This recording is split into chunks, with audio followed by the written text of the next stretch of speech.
ವಿಷಯ ತಿಳಿದುಕೊಂಡ ಗೌರಿಬಿದನೂರು ವಿಧಾನಸಭಾ ಕ್ಷೇತ್ರದ ಅಭ್ಯರ್ಥಿಯಾದ ಡಾಕ್ಟರ್ ಕೆ ಕೆಂಪರಾಜು ಸ್ಥಳಕ್ಕೆ ಆಗಮಿಸಿ ಗ್ರಾಹಕರಿಗೆ ಆತ್ಮಸ್ಥೈರ್ಯ ತುಂಬಿದ್ದಾರೆ.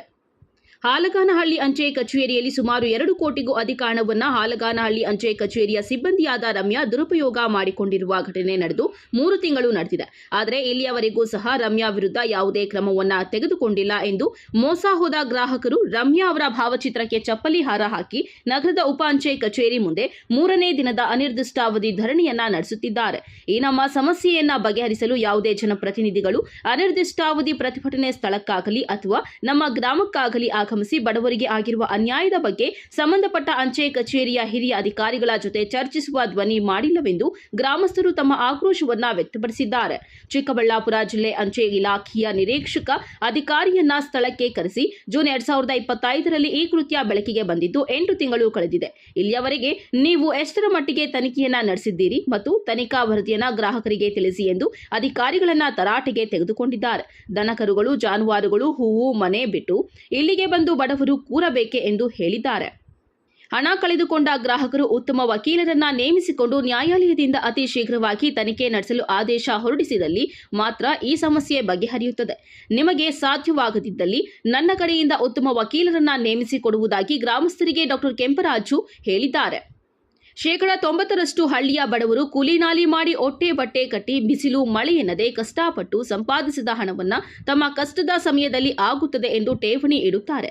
ಬಡವರ ಹಣಕ್ಕೆ ಅಂಚೆ ಕಚೇರಿಯಲ್ಲೇ ಭದ್ರತೆ ಇಲ್ಲವಾದರೆ ಇನ್ನೆಲ್ಲಿ ಹೂಡಿಕೆ ಮಾಡಿದ್ದಲ್ಲಿ ಭದ್ರತೆ ಸಿಗಲಿದೆ ಎಂದು ಪ್ರಶ್ನಿಸಿದ್ದಾರೆ. ಪ್ರತಿದಿನ 10 ಮಂದಿ ಹಣ ಕಳೆದುಕೊಂಡ ಗ್ರಾಹಕರನ್ನ ಕರೆಸಿಕೊಂಡು ಸೂಕ್ತ ವರದಿ ಮಾಡಿಸಿ 30 ದಿನದ ಒಳಗೆ ಗ್ರಾಹಕರಿಗೆ ನ್ಯಾಯ ಒದಗಿಸಬೇಕು ಎಂದು ಡಾಕ್ಟರ್ ಕೆ ಕೆಂಪರಾಜು ಅಧಿಕಾರಿಗಳ ವಿರುದ್ಧ ಆಕ್ರೋಶ ವ್ಯಕ್ತಪಡಿಸಿದ್ದಾರೆ.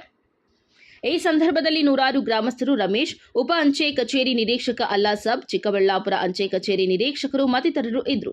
Arun Kumar, SV, Nandi TV.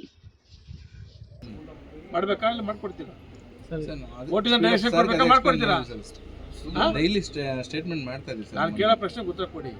Vote ಕೊಡಿಂದ direction ಕೊಡ್ಬೇಕಾ ಇಲ್ಲ ಮಾಡ್ಕೊಡ್ತೀರಾ? ಬೇಗ ನಾವು ಮಾಡ್ಕೊಡ್ತೀವಿ. ಎಷ್ಟು ದಿನದಲ್ಲೇ? ಟೈಮ್ ಕೊಡು. ಇರಪ್ಪ, 5 ನಿಮಿಷ. ಎಷ್ಟು ದಿನ ಬೇಕು? ಈಗ 10-11 ದಿನ ಅಂದ್ರೆ ಎಷ್ಟಿದಾವೆ ಸರ್? ಕೆಲವೊಂದು ಈಜಿರೋ 10 ಸರ್, ಒಂದು ಅಕೌಂಟಲ್ಲಿ 70-80 ಸಲ ಮೋಸ ಆಗ್ಬಿಟ್ಟು ಸರ್. ಅದು 70-80 ಸಲ ಇವರು ಬರ್ಕೊಡ್ಬೇಕು, ಅವರು ಬರ್ಕೊಡ್ಬೇಕು. ಜೊತೆಗೆ ನಿಮ್ಮವ್ರು ಯಾರು ಸ್ಟೇಟ್ಮೆಂಟ್ ಹೆಂಗಾಗುತ್ತೆ, ಏನು ಪ್ರೊಸೀಜರ್ ಆಗುತ್ತೆ ನೋಡ್ಕೊಡ್ತೀವಿ. ಏನಾದ್ರು ನಾವು ಮಾಡಿದ್ರೆ ಕಡಿಮೆ ಅಂತ ಕೆಲಸ ಒಬ್ಬರು ನಮ್ಮ ಜೊತೆ ಬಂದ್ರೆ ಅವ್ರು ಕರ್ಸಿ ಜನ ನಾವು ಏನು ಕೆಲಸ ಮಾಡ್ತಾರೆ ಹೇಳಿ ನಮ್ಗೆ ಇದು ಮಾಡ್ತಾ ಇಲ್ಲ ಸರಿಯಾಗಿ ಅಂತ ಬೇಕು ನಮ್ಗೆ ಹೇಳಿ. ನಾವು ನಮ್ಮ ಕೈಲಿ ಯಾರಪ್ಪ ನಿಂತ್ಕೊಂಡ್ರೆ ಯಾರೋ ಒಂದು 3 ಜನ ನಿಂತ್ಕೊಳ್ರಿ. ಒಬ್ಬರೇ ಡೈಲಿ ಬರ್ತಾರೆ. ಒಂದೊಂದು ದಿನ ಒಬ್ರು ನಿಂತ್ಕೊಳ್ಳಿ. ಬೇಕಾದ್ರೆ ಏನ್ ಶಬ್ದ ಹೊಡೆದಿದೆ ಆ ಹುಡುಗಿ ಕರ್ಸ್ಬಿಟ್ಟು ಬರ್ತಾಳೆ, ಆ ಹುಡುಗಿನೂ ಇರ್ತಾಳೆ. ಸ್ಟೇಟ್ಮೆಂಟ್ ಮಾಡೋದು ಅವ್ರ ಕಡೆ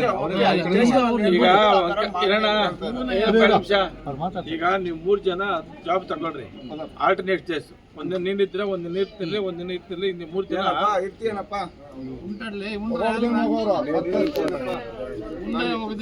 ಇಬ್ರಾಯ್ತು. ಇನ್ನಾರು ಇರ್ತೀರಪ್ಪ, ಯಾರೋ 3 ಜನ ಆಲ್ಟರ್ನೇಟ್ ಒಬ್ಬೊಬ್ಬರು ಒಂದಿನ ಇದ್ರಲ್ಲಿ ಡೈಲಿ ಏನಾಗ್ತದೆ ಕಡಿಮೆ ಅಂತ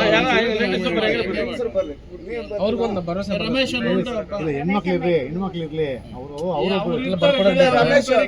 ಅಲ್ಲ, ಅವಶ್ಯಕತೆ ಬೇಕಂದ್ರೆ ಬರ್ಕೊಡಕ್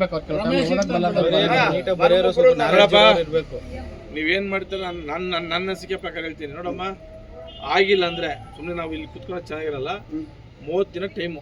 30 ದಿನದಾಗ ನೀವು ಅವ್ರು ಇರ್ತಾರೆ, ಮಾಡ್ಕೊಳ್ರಿ. ಡೈಲಿ 30 ದಿನ ಆಗಿಲ್ಲ ಅಂದ್ರೆ ಒಬ್ಬ ಒಳ್ಳೆ ಲಾಯರ್ ಇಟ್ಬಿಟ್ಟು ಇವ್ರನ್ನು ಎಲ್ಲರನ್ನೂ ಸೇರಿಸಿ ಪಾರ್ಟಿ ಮಾಡಿ ಒಂದು ಕೋರ್ಟ್ ಕಡೆ ಡೈರೆಕ್ಷನ್ ಅಷ್ಟೇ. 30 ದಿನ ನೋಡೋಣ.